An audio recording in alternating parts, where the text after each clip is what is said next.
I'm Velma. Today's video is something a little bit different. So if you've watched any of my videos recently, you'll know I'm having some technical problems with editing. I've got a consistent kind of audio visual lag, and it doesn't seem to matter what I do, how I upload, how I edit, it's still there. So while I'm resolving that, I'm going to have to upload unedited videos. Now, I'm not a big editor anyway, but I tend to just put some kind of jump cuts in to get rid of some of the white noise that happens when I'm talking about books. So today's video isn't about particular titles, just to negate the possibility that I'm going to have to reach for books in between. So I want to do slightly more of a chatty video, just a short one, about why I don't keep books. So I know this is quite unusual, and often when I watch BookTube, people are sat in front of whacking great big bookcases full of loads of books. And I will say, I used to be the same. So I've not always moved books on as soon as I've read them. I used to have bookcases, I used to keep books. But for the last kind of 3 or 4 years, I have decided not to keep a book in the house that I have read. There's various reasons for this. Inherently, I'm a really messy person. So I was always the girl who took a bin bag into a room when she was tidying up. And over the years, university housemates and other flatmates were always torn between sort of enjoying my company as a friend and ruining the day they agreed to live with me. It's just, I guess, part of my personality, which as I get older becomes less of an excuse. But I do struggle with the world of stuff. I struggle to keep it organised. I just struggle to keep it tidy. I'm not dirty, I'm pretty clean, but I'm an untidy person. And that didn't get better as I got older. So once I had children, the issue became compounded, because those of you out there who do have children know that babies come with loads of stuff. Okay?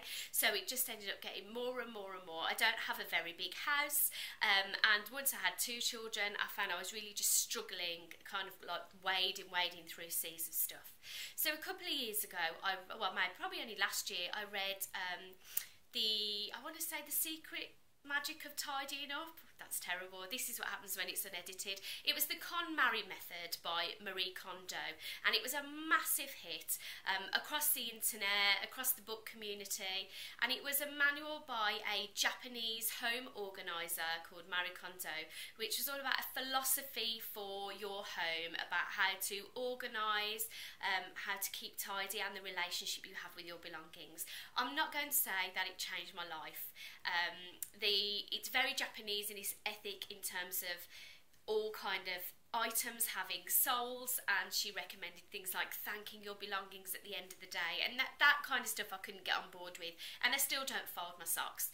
However, the idea of the relationship we have with stuff was really interesting to me, and I did start to move a lot of my belongings on. It's still not perfect. You can see I have kind of little knickknacks and things all around, but I'm more careful to kind of curate things in my home now, so I don't have as many clothes. I get rid of toiletries and makeup, and quite crucially, I decided not to keep books. Now, I think as a personality, I am not particularly attached to physical objects. So if anybody's into kind of Myers-Briggs or anything like that, which is a personality test indicator, I am much more intuition over sense, which means I'm much more interested in kind of the possibility of things and the futures and ideas rather than the physical concrete world around me.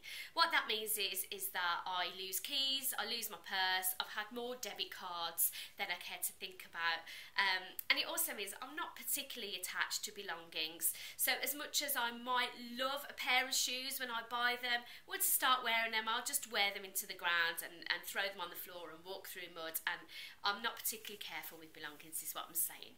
Because of that, I'm fairly immune to the fetish of the cover, which is something that I've noticed more and more in the book community over recent years. Now, I have my own thoughts about why that may have come about. I think it's a lot to do with the industry's response to technological advancements and the perceived threat of the e-reader, which never really came about, and pushes by publishers to make books more beautiful. And we've got lots of limited editions, and people are by nature collectors. You know, I can see that in people, and I see it myself to a certain extent, and they want to collect sets of books. But I am completely immune to a naked hardcover or a French flap. or, you know, embossing, or a lovely dust jacket, or whatever I see people enthused about. I can appreciate a nice image, but then I move on. I'm just more interested in what the book's got to say. The actual look or feel of it is not so much what I'm about, which makes it easier for me to let things go. Now, I'm going to try and show you my one and only bookshelf, which contains the books I have yet to be read and the books that I have read but I've yet to talk about. Once I have finished a book, it moves on from my life. So I will give it to a friend, or sometimes I've actually sent it to people on BookTube who I know they want to read it and happen to have it handy, or I will just give it to the charity shop.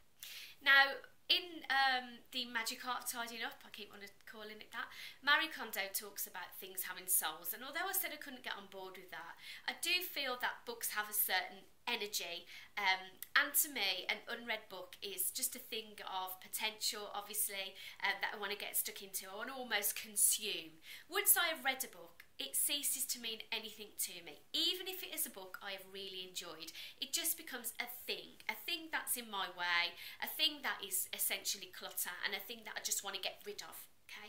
If it's a 5-star book and I've loved it, there is a chance in the future that I may want to read it again. I'm not a very big rereader, but if that's the case, I do believe that the energy of books comes back to you. So I'm a big second-hand book shopper. I love charity shops. I can't walk past a jumbo sale. I'm just that person. And I rebuy books sometimes, even just to give them away to somebody else, or very occasionally to reread. So basically, if you love it, let it go. Okay, that's the old saying, isn't it? And it will come back to you. I also think there is nothing sadder than a book sat on somebody's shelf that has never been read. So people I know across BookTube have TBRs of hundreds of books. Now, if we consider the average person's lifetime, there are some people who have more books than they will ever get round to reading. And there is something to me so sad about a book which is purchased and gets all excited and thinks it's going to be read, and then sits on somebody's bookshelf and never gets read. Now, I make a promise to my books to try never to do that. So I keep a very, very small TBR. I only buy the books that I intend to read. Okay, so I know that sounds a little bit strange, but I picked up a book. So I'll give you an example. A couple of weeks ago, I'm looking for books for a video I'm planning to do on a flashback to 1997, and I found a book that I read in 1997 in a charity shop. Now, this book is absolutely mint condition, and I can tell this book has never been read, ever. And to me, it's like a lonely little virgin that's been left on the shelf that is 20 years old and nobody has ever read it. And I really feel sorry for the book. So even though I wasn't sure about rereading it, I'm now going to reread it just to give it that experience, and then I will pass it on. Anyway, I'm rambling now. So I'm going to go over and insert a video of my bookshelf. I'm going to try and merge videos. I know that's editing on a low level. I'm hoping it won't cause me any problems. So this is the last of me talking. So what I want to know is, well, I know I'm unusual, but am I alone? Is there anybody else out there who doesn't covet their own library as much as you might appreciate other people's? And I love libraries, absolutely love them, but I just don't want one of my own. So please tell me if you don't keep lots and lots of books. Please tell me about your book philosophy. You know, how do you feel about unread books or books from childhood? Have you ever thrown a book away? What do you do with books that you don't want anymore? I'm really interested in this general discussion because I haven't seen a lot of it for a while in videos that I've been watching. So please talk to me down below, and I'm going to take you over there and show you my bookshelf. Okay, so here we are. This is my bookshelf. It's on my rather gorgeous, oh, it's a bit messy down there, 1960s genuine G-plan teak unit. I'm a big fan of vintage sort of clothes and furniture. And you can see what I've got on the left here are all my books which are currently to be read. On the right here, so you know, I've got the little owl there that separates my books. He's an oil burner. I don't burn him in situ, that would be very silly, wouldn't it, around all that paper. But he separates the books that I've read from the books that I've yet to read. So these books here are the books that I read last month, but I've yet to do a wrap-up of. So this is obviously a new thing since I've been filming videos. Previously, I'd just get rid of them straight away. So you can see there, we've got My Name is Leon, 100 Shadows, which was a Mothbox book, Science for Lost Children by Sarah Moss, which I read as part of Cozy Reading Night and Hagseed. So there is kind of like a wrap-up video of those coming soon, as soon as I've sorted my tech issues out. And over here are all the books that are to be read. So I have a general rule that you can't buy books if this shelf is full. So you can see I've got space for probably another 6 books there, so I could go book shopping this month and fill that up. But once I can't fit another book on this shelf, that's it. I can't buy any more until I've read some. Any books I'm currently reading sit by my bed. Okay, so just to show you some of the to be read. Sorry, the light's really bad here, isn't it? These are in no particular order, so I like it so that I can choose any book. I tend to put books I'm likely to read in the coming month towards this side, but it's a very loose system. The John Irving is the new John Irving title, which I picked up in Waterstones last week.